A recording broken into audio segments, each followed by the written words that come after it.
ஒரு சமயம் அரிஸ்டாட்டில் பண்டைய ஏதென்ஸில் உள்ள அவரது புகழ்பெற்ற பள்ளியான லைசியத்தின் தோட்டங்கள் வழியாக நடந்து கொண்டிருந்த போது தியோஃப்ரஸ்டஸ் என்ற இளம் மாணவரை கண்டார்.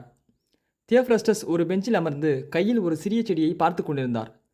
அந்த இளைஞனின் முகத்தில் இருந்த அதிசய தோற்றத்தை கவனித்த அரிஸ்டாட்டில் அவருக்கு அருகில் சென்று, இந்த செடியில் என்ன ஆச்சரியம் உள்ளது என்று கேட்டார்.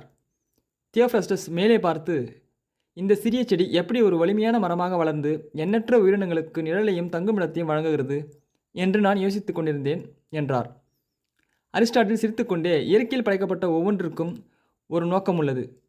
ஏகோன் என்ற ஒரு செடி ஓக் மரமாக மாற முயற்சிக்கிறது. கம்பளி பூச்சி ஒரு பட்டாம்பூச்சியாக மாற முயற்சிக்கிறது.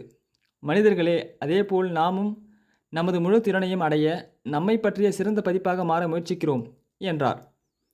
தியோஃப்ரஸ்டஸ் தலையசைத்து, நமது நோக்கம் நமது திறனை நிறைவேற்றுவதாகும் என்று கூற, அரிஸ்டாட்டில் தியோஃப்ரஸ்டஸின் தோளில் கையை வைத்து, சரியாகச் சொன்ன என் இளம் நண்பரே, அதுதான் மகிழ்ச்சி மற்றும் நிறைவான வாழ்க்கைக்கான திறவுகோல் என்று முடித்தார்.